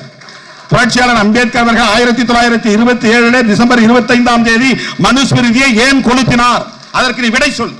சொல்லிட்டு மாலை போடு. அம்பேத்கர் சிலைகிட்ட வா, நாங்களே வரவேற்கிறோம். அவர் செஞ்சதை நான் செய்யணும்னு நினைக்கிறேன். இன்னைக்கு அண்ணன் இல்லைன்னா அங்கே கொளுத்திருப்பேன் நான். அம்மா கலையரசி இல்லைன்னா கொளுத்திருப்போம். ஏன்னா அது அவர் செய்து அவர் ஊட்டிய தீன்னு எங்கள் கையில் இருக்குன்னு சொல்ல வேண்டிய தேவை இருக்கு. ஆனால் இவங்களை நம்ம வச்சுக்கிட்டு செய்யக்கூடாது. நம்முடைய விருந்தினர்களாக மேடைக்கு வந்திருக்கிறாங்க. இது யாருக்கு எதிராகவும் இல்லை, ஒரு கோட்பாட்டுக்கு எதிராக உள்ளபடியே ஒரு சமத்துவத்தை நிலைநாட்ட வேண்டும் என்கிற நல்லெண்ணத்தின் அடிப்படையில் தான் சொல்றோம். நமக்கு வேற என்ன கடவுளை பற்றிய கவலையும் இல்லை, வேறு எந்த பிரச்சனையை பற்றியும் நமக்கு கவலை இல்லை. யாரையும் தனிப்பட்ட முறையிலே நமக்கு எந்த பகையும் கிடையாது. நீங்கள் இந்த மதத்தை காப்பாற்றணும்னா, உலகம் முழுக்க கொண்டுட்டு போகணும்னா இதெல்லாம் கொஞ்சம் தயவுசெய்து சுய விமர்சனம் செய்யுங்க. சுய விமர்சனம் செய்யுங்க. ஏன் இது உலகத்தில் திருமாவளவன் சொல்றதுல என்ன தப்பு இருக்கு? இந்தியாவை தாண்டி இன்னொரு நாட்டில் ஒரு குடிமகன், அந்த நாட்டின் குடிமகன் இந்த மதத்தை ஏற்றுக்கிட்டான்னு நீ இலங்கையில் யாராவது ஒருத்தனை காட்டு, தமிழனை தவிர. தமிழன் இந்துவா இருப்பான், அவன் பூர்வீக குடி, நடுவில் தண்ணி பூந்துருச்சு உள்ள, அதனால அவன் வேற போயிட்டான், நான் வேற போயிட்டோம். கடல் கோள் நடந்ததுனால லெமுரியா கண்டம் போயிடுச்சு, கீழே துண்டாகி போச்சு அந்த நிலம். நம்மோட இருந்தவன் தான். வேற எங்கேயாவது நீ சொல்லுங்க. ஏன் இல்லை? இஸ்லாத்தை ஏற்றுக்கொள்ளுகிற மனப்பக்குவம் ஒருத்தனுக்கு இருக்கு, கிறிஸ்தவத்தை ஏற்றுக்கொள்ளுகிற மனப்பக்குவம் இருக்கு என்கிற போது இந்து மதத்தை ஏற்றுக்கொள்வதற்கு எது தடையாக இருக்கிறது என்று நீ கண்டுபிடிக்க வேண்டாமா? அதை உணர வேண்டாமா? அம்பேத்கரும் பெரியாரும் இந்துக்களாக இருந்த நிலையில் தானே அதை விமர்சனம் செய்தார்கள். பெரியார் நான் இதை விட்டு வெளியே போயிட்டேன்னா இதை பேச முடியாதியான்ட்டு போகல. அம்பேத்கர் வாக்குறுதி கொடுத்ததுனால ஏழோ மாநாட்டை பேசும்போது சொல்றார் 1931, நான் பிறக்கும்போது ஒரு இந்துவாக பிறந்திருக்கலாம், ஆனால் ஒரு இந்துவாக சாக மாட்டேன் என்ற ஒரு உறுதிமொழியை ஏற்றுக்கொண்டார். அதனால அவர் பௌத்தத்தை தழுவினார். அப்ப கூட அவர் சொல்றாரு விளக்கம், நான் எல்லாத்தையும் படிச்சு பார்த்தேன், இயேசு வந்து நான் தேவகுமாரன்கிறாரு, கடவுளுடைய பிள்ளைங்கிறாரு. நபிகள் நாயகம் நான் கடவுளுடைய தூதர் அப்படின்னு சொல்றாரு, நான் தான் கடைசி தூதன் சொல்றாரு. கிருஷ்ணனை பார்த்தேன், கிருஷ்ணன் வந்து கடவுளுடைய பிள்ளைன்னு சொல்லல,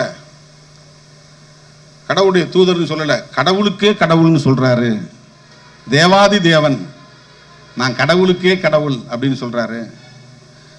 இதெல்லாம் நான் ஒப்பிட்டு பார்த்தேன். கௌதம புத்தர் ஒருத்தர் தான் கடவுளை பற்றியும் பேசலை, சாத்தாரை பற்றியும் பேசலை, மானுட நெறியை மனித குல ஒழுக்கத்தை பற்றி மட்டும் பேசுகிறாரு. கடவுளை பற்றி அவர் கவலையப்படலை.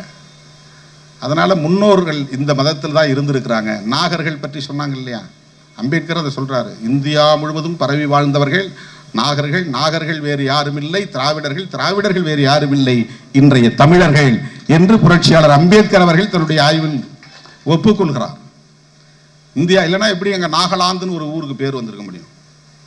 இங்கே எப்படி நாகர்கோயில்னு ஒரு ஊருக்கு பேர்? அங்கே நாகபுரின்னு நாக்பூர் மகாராஷ்டிரா மாநிலத்தில் இருக்குது. இல்லை, நாகர்கள் வாழ்ந்த தேசம் இந்த தேசம். நாகர்கள் பேசிய மொழி தமிழ் மொழி. அது வடமொழி கலப்பிலே தமிழை திரமிழர் என்று அழைத்தார்கள், அதுதான் திராவிடர் என்று மாறியது. திராவிடர்கள் வேறு யாரும் இல்லை, அவர்கள் தான் நாகர்கள், நாகர்கள் வேறு யாரும் இல்லை, அவர்கள் தான் தமிழர்கள் என்கிற ஒரு புரிதலை புரட்சியாளர் அம்பேத்கர் கொண்டிருந்தார். இது எது நம்ம இட்டுக்கட்டி பேசலை, அவர் சொன்னது, அவருடைய கருத்து. மொழி தொடர்பாக அவர் சிந்தித்திருக்கிறார், தேசிய இனம் குறித்து அவர் பேசியிருக்கிறார். கௌதம புத்தரையும் காரல் மார்க்ஸையும் கூட அவர் ஒப்பிட்டு பார்க்கிறார். ஆகவே பௌத்தத்தை ஏற்கிறார். எனவே இந்த மதத்தை யாரும் காழ்ப்புணர்ச்சி கொண்டு உள்நோக்கத்தோடு விமர்சிக்கக்கூடிய நிலை இல்லை. இந்த சமூகத்தில் நிலவுகிற சமத்துவமின்மையை விமர்சிக்கிறோம், அதன் பெயரால் நடக்கிற கொடுமைகளை விமர்சிக்கிறோம். அந்த கொடுமைகளை களைய வேண்டிய பொறுப்பு உங்களுக்கு இருக்கிறது. ஆனால் மோடிக்கும் அமித்ஷாவுக்கும் இதை பயன்படுத்தி வாக்குகளை பொறுக்க வேண்டும் என்பதுதான் அவர்களின் நோக்கமாக இருக்கிறது. இந்த மக்களுக்கு மத்தியில் இருக்கக்கூடிய முரண்பாடுகளை, இடைவெளிகளை பயன்படுத்திக் கொள்ள வேண்டும். சொல்லப்போனால் அரசியலில் ஆன்மீகத்தை கலக்கக்கூடாது. அதை இந்து சமூகத்தை சார்ந்த பெரியவர்கள், ஏண்டா நீ இந்து மதத்தை பற்றி பேசுகிற, அதனால தான்டா இந்து மதம் விமர்சிக்கப்படுதுன்னு அவங்க தடுக்கணும். மோடியும் அமித்ஷாவும் இந்து மதத்தை அரசியலுக்கு பயன்படுத்தாத, அரசியல் வேறு அப்படின்னு சொல்லணும். இந்தியாவில் உள்ள கட்சிகள், எந்த கட்சிகளாவது மதம் சார்ந்த பிரச்சனைகளை பேசுகிறாங்களா? கம்யூனிஸ்டுகள் மதம் சார்ந்த பிரச்சனைகளை பேசுகிறாங்களா? அதை சொல்லி ஓட்டு கேட்குறாங்களா? எந்த கட்சியாவது அவனுக்கு ஒரு பாலிசி வச்சிருக்கிறான், ஒரு கொள்கையை வச்சிருக்கிறான், அவன் மக்களுடைய பிரச்சனைகளை பேசுகிறான், அடிப்படை பிரச்சனைகளை பேசுகிறான், மொழி பிரச்சனைகளை பேசுகிறான், இன பிரச்சனைகளை பேசுகிறான், பொருளாதார பிரச்சனைகளை பேசுகிறான்.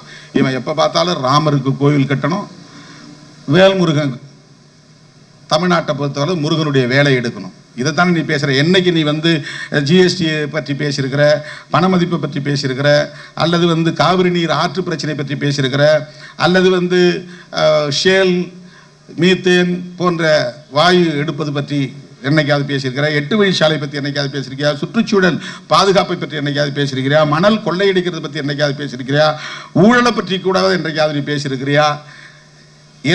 எந்த ஒரு மக்களுடைய அடிப்படை பிரச்சனை பேசியிருக்கிற? எப்போ பார்த்தாலும் வந்து மதம் சாதி, மதம் சாதி, இதுதான் நீ பேசுகிற, இதுதான் அரசியல்.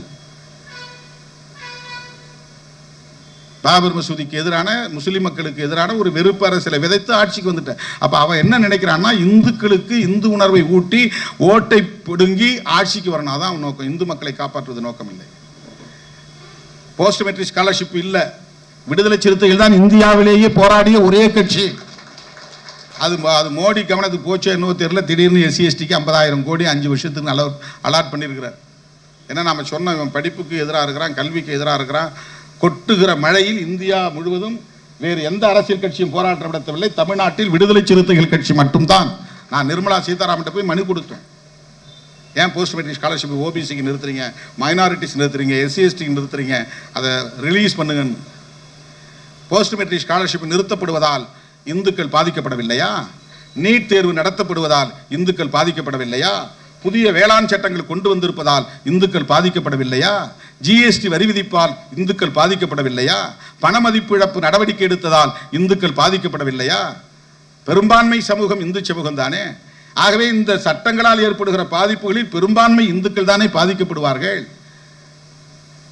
வேளாண் சட்டங்கள் கொண்டு வருவதால் 2 விளைவு நடக்கும். உடனடி விளைவு ஒன்று, தொலைதூர விளைவு ஒன்று. உடனடி விளைவு என்னன்னா ஆன்லைன் வணிகம் ஜோரா நடக்க போகுது. அந்த சட்டம் வந்துச்சுன்னா யார் வேணாலும் கொள்முதல் பண்ணலாம், யார் எவ்வளவு வேண்டுமானாலும் சேமித்து வைக்கலாம். இது யாருக்காக? அதானிக்காக, அம்பானிக்காக. இப்போ அவன் ஆன்லைனில் அமேசானில் நீ எனக்கு 2 கிலோ பருப்பு வேணும்னு கேட்டால் உடனே கொண்டு வந்து கொடுக்கணும். பருப்பு ஸ்டாக்கில் இருந்தால் தான் கொடுக்க முடியும். எனக்கு அரிசி வேணும்னு கேட்டால் அரிசி உடனே கொண்டு வந்து அவன் கொடுக்கணும். ஆன்லைனில் அரிசி ஸ்டாக்கில் இருந்தால் தானே கொடுக்க முடியும். அப்போ ரெகுலராக ஸ்டாக்கில் இருந்துகிட்டே இருக்கணும். அதில் தட்டுப்பாடே வரக்கூடாது. தட்டுப்பாடு வராமல் இருக்கணும்னா கொள்முதல் தாராளமாக நடக்கும். யார் இந்த கொள்முதலை செய்யணும்? அரசாங்கம் செய்யக்கூடாது, தனியார் செய்யணும். அப்போ தான் ஆன்லைன் வணிகம் நடக்கும். அப்போ ஆன்லைன் வணிகம் எதிர்காலத்திலே வெற்றிகரமாக நடப்பதற்கு, உடனடியாக விரைவாக நடப்பதற்கு, தட்டுப்பாடின்றி நடப்பதற்கு அவன் தாராளமான கொள்முதல் கொள்கையை கொண்டு வருகிறான். தனியார் எங்கு வேண்டுமானாலும், எந்த மூலை முடுக்கில் வேண்டுமானாலும் கொள்முதல் செய்யலாம். எந்த பொருளையும் அத்தியாவசிய பொருள் என்று ஒரு கட்டுப்பாடு விதித்து அதை சேமிப்பதிலே ஒரு தடையை ஏற்படுத்தாமல் எல்லா பொருளும் அத்தியாவசிய பட்டியலில் இருந்து நீக்கப்படுகிறது அப்படின்னு நீக்கிட்டு அதை அதானி அம்பானி வாங்கி குவிக்கிறதுக்கு ஏற்பாடு பண்றான். இது ஆன்லைன் வணிகம் நடக்க போகிறது. தொலைதூரம் நம் கண்ணுக்கு தெரியாமல் என்ன நடக்க போகுதுன்னா, பிடிஎஸ் என்கிற பப்ளிக் டிஸ்ட்ரிபியூட் சிஸ்டம், அந்த பொது விநியோக திட்டம் காணாமல் போயிடும். அது வெற்றிகரமாக நடக்கணும்னா அரசாங்கம் கொள்முதல் பண்ணணும். அரசாங்கம் கொள்முதல் பண்ணணும்னா அரசாங்கத்தினுடைய குடோன் இருக்கணும். எல்லா இடங்கள்லையும் அரசாங்கத்தினுடைய குடோன் இருக்கணும்னா எஃப்சிஐ இருக்கணும். இப்போ இதெல்லாம் மூட போகிறான். அரசாங்கமே கொள்முதல் பண்ணாதுன்னா அப்புறம் எங்கேருந்து உங்களுக்கு பிடிஎஸ் இருக்கும்? எப்படி ரேஷன் கடையில் கொண்டாந்து நீ பொருளை வைப்ப, அரிசி கொண்டாந்து வைப்ப, வேற சர்க்கரை கொண்டாந்து வைப்ப, இந்த பொருள்லாம் கொண்டு வந்து வைக்கிறது எப்படி முடியும்? அரசாங்கம் கொள்முதல் பண்ணாதானே முடியும். இப்போ அரசாங்கம் கொள்முதல் பண்ணாத நிலையை இவன் உருவாக்குகிறான். அதனுடைய பொருள் என்னன்னா, எதிர்காலத்தில் பிடிஎஸ் ஒழிக்கணும், ரேஷன் கடையில் ஒழிக்கணும். உலகமயமாதல் கோட்பாட்டிலே இந்த இனாம் கொடுக்கிற திட்டம், சர்வீஸ், அதாவது பணம் கொடுத்து வேலை வாங்கக்கூடிய திட்டங்கள்லாம் கைவிடணும். பள்ளிக்கூடம்னா உனக்கு செலவு அரசாங்கத்துக்கு, பள்ளிக்கூடத்தை நீ நடத்தாத, தனியார்ட்ட கொடுத்துரு. எதெல்லாம் செலவு துறைகளோ அந்த துறைகள்லாம் தனியார் மயமாக்கிடு. அதுதான் பிரைவேட்டைசேஷன்ல முக்கியமான கோட்பாடு. பிரைவேட்டைசேஷன்ல அரசாங்கம் வசூலிச்சு அதை செலவா கொடுக்கூடாது. அரசு ஊழியர்களுக்கே 70% சம்பளம் கொடுக்குறோம், 80% சம்பளம் கொடுக்குறோம், வாத்தியாருக்கே 1 லட்சத்துக்கு மேல சம்பளம் கொடுக்குறோம். இது என்ன எங்களுக்கு வருமானத்துக்கு ஆட்சி நடத்துறது ஒண்ணுமே இல்லை, கடன் வாங்குறோம்ன்றான். உலக வங்கியில கடன் வாங்குறோம், IMFல கடன் வாங்குறோம்ன்றான். அப்ப இந்த மாதிரி உலக நாடுகள்கிட்ட கடன் வாங்காம நீ இருக்கணும்னா நீ இலவச திட்டங்களை செய்யாத, ரேஷன் கடைகள் மாதிரியான வேலை திட்டங்களை செய்யாத. அது ரேஷன் கடை வேணும்னா நீ அதுக்குன்னு கொள்முதல் பண்ணணும். கொள்முதல் பண்ணணும்னா தமிழ்நாடு பூரா, இந்தியா பூரா நீ கிடங்குகளை கட்டணும், கிட்டங்கிகள், இந்த குடோன்ஸ், அதை பராமரிக்கணும். அதுக்கு வேலைக்கு ஆள் போடணும், அதை நடத்துறதுக்கு ஒரு தனியாக மினிஸ்ட்ரி போடணும், செலவு. இப்போ இதை ஒழிக்கணும். பிடிஎஸ் சிஸ்டமே கூடாது. அதுக்கு தான் இந்த வேளாண் சட்டங்கள். இதில் இந்துக்கள் பாதிக்கப்பட மாட்டாங்களா? இவங்க இந்துக்களின் காவலர்கள் சொல்லிக் கொள்ளுகிறார்களே, இந்துக்களே உணர வேண்டும். நான் சொல்லுகிறேன், இந்துக்களின் முதல் எதிரியே பாஜக தான். வெறும் மதவெறியை தூண்டிவிட்டு, சாதி வெறியை தூண்டிவிட்டு மக்களை தீய வழியில் வழிநடத்தக்கூடியவர்களாக அவர்கள் இருக்கிறார்கள். வெறும் மோதலை உண்டு பண்ணுவதற்கு, பகைமையை உண்டு பண்ணுவதற்கு, சமூக நல்லிணக்கத்திற்கு எதிரான ஒரு வழியை காட்டிக் கொண்டிருக்கிறார்கள். இதைத்தான் நாம் விமர்சிக்கிறோம். எனவே அருமை தோழர்களே, மனு சட்டமும் அம்பேத்கர் சட்டமும் என்பது இன்றைக்கு ஒப்பீடு செய்து பார்க்க வேண்டிய இடத்தில் நாம் இருக்கிறோம். மனு சட்டமா அம்பேத்கர் சட்டமா, மனுவா அம்பேத்கரா? இதுதான் இன்றைக்கு இந்தியாவில் நடந்து கொண்டிருக்கிற டிபேட். இப்படித்தான் இந்த உரையாடல் தான் கூர்மைப்படுத்தப்பட வேண்டும்.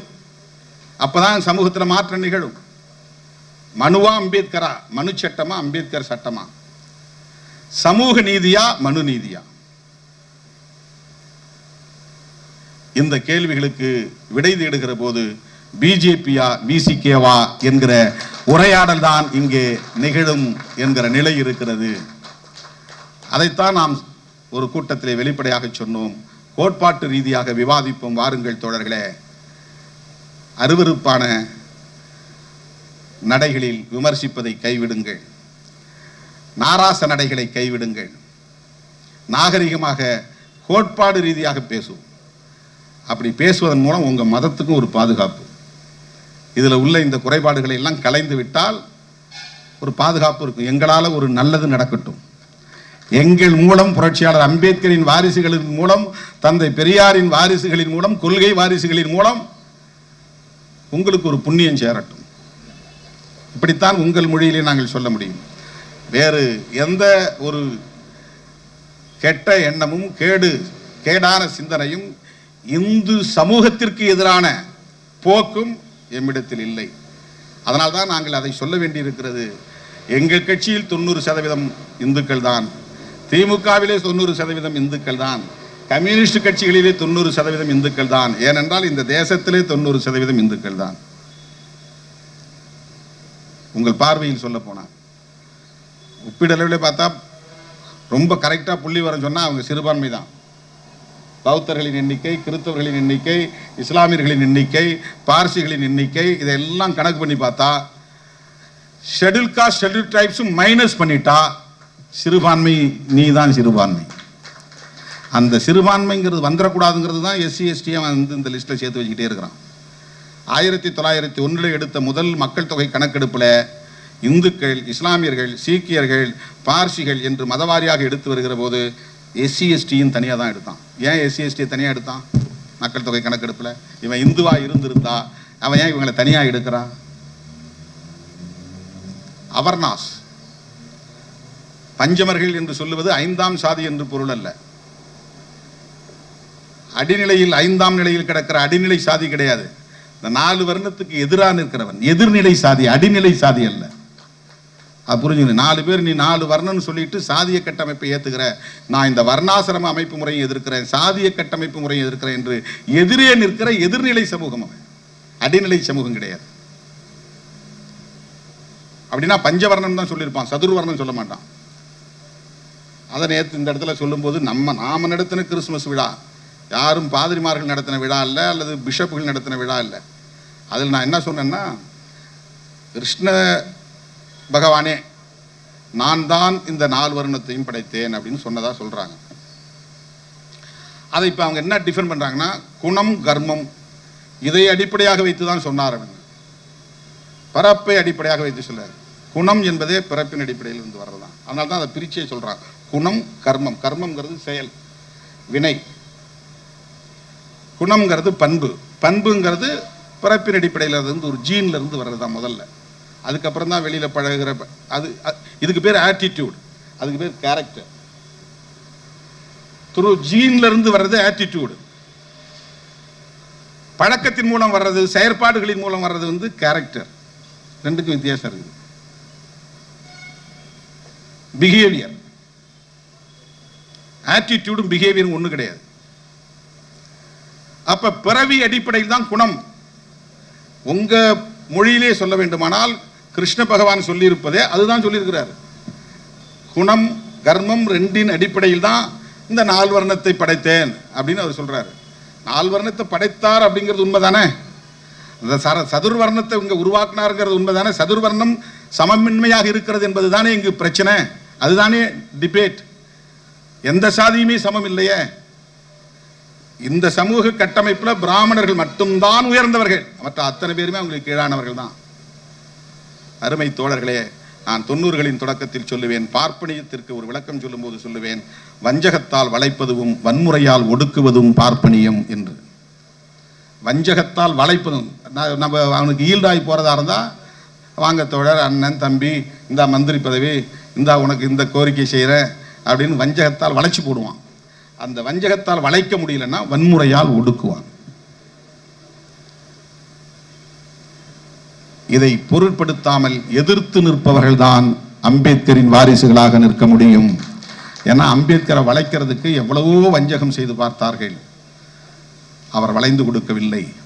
வன்முறையால் ஒடுக்குவதற்கு எவ்வளவோ முயற்சித்தார்கள், அவர் ஒடுங்கிவிடவில்லை. அதையெல்லாம் மீறி அவர் விசுவரூபம் எடுத்தார். அதுதான் தோழர்களே 1956 அக்டோபர் திங்கள் 14ஆம் நாள் நாகபுரியிலே பௌத்தத்தை தழுவியது. அது பௌத்தத்தின் மீதான பற்று என்பதை காட்டிலும் இந்த சனாதனம் இந்த மண்ணில் நிகழ்த்திய ஒடுக்குமுறைகளுக்கு எதிரான போர் என்பதுதான் அதிலே புரிந்து கொள்ள வேண்டும். அது ஒரு புரட்சி, சனாதனத்திற்கு எதிராக நிகழ்த்திய ஒரு பண்பாட்டு புரட்சி. அதற்கு அவர் எங்கே தொடங்கிய மூலம் என்றால் 1927 முதலாக இந்த நூலை தீயிட்டு கொளுத்தினாரே, அங்குதான் தொடங்குகிறது அந்த மூலம், அந்த முதல் ஆதி மூலம் என்பது. அருமை தோழர்களே, அந்த நாளைத்தான் நாம் இன்றைக்கு நினைவு கூறுகிறோம். சமத்துவத்திற்காக புரட்சியாளர் அம்பேத்கர் தொடங்கிய ஒரு வேள்வி. அது வேள்வி. அவன் நெய்ய போடுறான், இவர் மனு தர்மத்தை போடுறார். அம்பேத்கர் நடத்தியதும் ஒரு வேள்விதான். அவரும் தீயை மூட்டினார், தீயிலே மனுஸ்மிருதியை போட்டார். இது சமத்துவத்தை படைப்பதற்கான வேள்வி. அவர்கள் சமத்துவமின்மையை நிலைநாட்டுவதற்கான வேள்வியை நடத்துகிறார்கள். சமத்துவமின்மைக்கும் சமத்துவத்திற்கும் இடையிலான யுத்தம் தான் இங்கே நாம் நடத்தி கொண்டிருக்கிற கோட்பாட்டு யுத்தம். தனிநபர்கள் நம்முடைய பகைவர்கள் இல்லை. கட்சிகள் தனிப்பட்ட முறையிலே நம்முடைய காழ்ப்புணர்ச்சியின் அடிப்படையில் பகைவர்களாக நாம் கருதவில்லை. கோட்பாட்டின் அடிப்படையில் புரட்சியாளர் அம்பேத்கரையும் தந்தை பெரியாரையும் நாம் நம்முடைய கொள்கை ஆசான்களாக ஏற்றுக்கொண்ட காரணத்தினால் இந்த களத்திலே இந்த போராட்டத்தை தொடர்கிறோம். அவர்கள் தொடங்கி வைத்ததை தொடருகிற வாரிசுகளாக இந்த களத்தில் நிற்போம் என்பதை சொல்லி, சனாதனத்தை வேறறுப்போம், சமத்துவத்தை வென்றெடுப்போம் என இந்த நாளில் உறுதியேற்க அறைகூவல் விடுத்து, இன்னும் சிறிது நேரத்தில் நன்றி உரையோடு இந்த நிகழ்ச்சி நிறைவு வர இருக்கிறது. தோழர்கள் அமர்ந்து நிகழ்ச்சிக்கு ஒத்துழைப்பு நல்க வேண்டும் என கேட்டு நிறைவு செய்கிறேன். நன்றி, வணக்கம். நக்கீரன் டிவிக்கு சப்ஸ்கிரைப் செய்யுங்கள். உங்கள் ஆதரவே எங்கள் பலம். ஆசிரியர்களுக்கு நண்பனாகவும் மாணவர்களுக்கு ஆசானாகவும் திகழும் தேர்வு வழிகாட்டி. ஒவ்வொரு பாடத்திற்கும் அனுபவமிக்க ஆசிரியர்களின் துல்லியமான தெளிவான விடைகள். CNC இருக்கு, தேர்வு பயம் எதற்கு? இது தீரன் பப்ளிஷிங் ஹவுஸ் விற்பனை வெளியீடு.